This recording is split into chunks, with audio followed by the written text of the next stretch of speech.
গন্তব্যহীন শিক্ষা পরিহার করার আহ্বান জানিয়েছেন প্রধান উপদেষ্টা ডক্টর মোহাম্মদ ইউনূস। চট্টগ্রাম বিশ্ববিদ্যালয়ের সমাবর্তনে তিনি বলেন, নতুন বিশ্ব গড়ার সক্ষমতা বাংলাদেশের আছে, ছাত্র সমাজ ঠিক করবে তারা কেমন বাংলাদেশ চায়।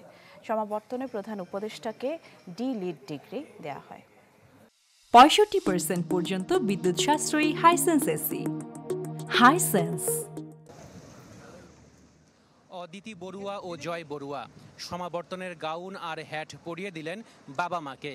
তারা বলছেন, বাবা মার অকৃত্রিম চেষ্টায় উচ্চশিক্ষা শেষ করতে পেরেছেন তারা। আর তাই তো চট্টগ্রাম বিশ্ববিদ্যালয়ের ৫ম সমাবর্তনে অংশ নিতে পেরেছেন দুই ভাই বোন। গ্রাজুয়েশন কমপ্লিট করেছি, এটার পেছনের দাবিদার হচ্ছে আমার বাবা। কি বলবো, আমার তো মনে করো খুশির কোনো সীমা নাই। এই গল্প প্রায় সবারই যারা সমাবর্তনে অংশ নিয়েছেন। সারাদিন গল্প আড্ডায় মেতেছিলেন ডিগ্রিপ্রাপ্ত শিক্ষার্থীরা। বন্ধু বান্ধবরা সবাই একসাথে হয়েছি, তাদের সাথে আড্ডা খুনসুটি, আবার সেই লাগতেছে বিশ্ববিদ্যালয়ের সময়টাতে পৌঁছে গেছি। চট্টগ্রাম বিশ্ববিদ্যালয়ের সমাবর্তন শোভাযাত্রায় অংশ নেন প্রধান উপদেষ্টা ডক্টর মোহাম্মদ ইউনূস।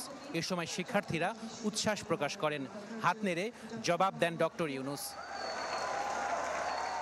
৯ বছর পর ৫ম সমাবর্তনে প্রধান উপদেষ্টাকে ডি.লিট ডিগ্রি দেয় চট্টগ্রাম বিশ্ববিদ্যালয়।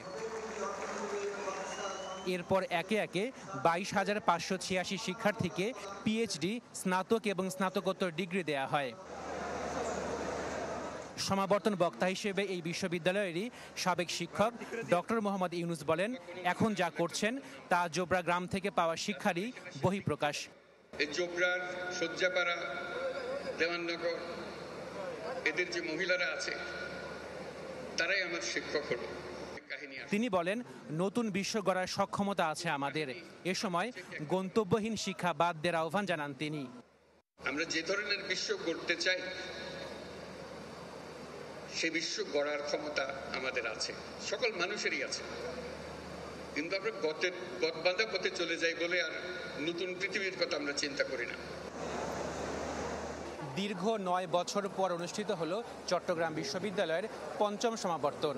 সমাবর্তনে মূল আকর্ষণ ছিল এই বিশ্ববিদ্যালয়ের সাবেক অধ্যাপক এবং অন্তর্বর্তী সরকারের প্রধান উপদেষ্টা ডক্টর মোহাম্মদ ইউনূসের সমাবর্তন বক্তব্য, যেখানে তিনি গ্র্যাজুয়েটদের নতুন বিশ্ব গড়তে উদ্যোগী হওয়ার আহ্বান জানিয়েছেন। আশাকিন প্রিন্স, চ্যানেল 24, চট্টগ্রাম।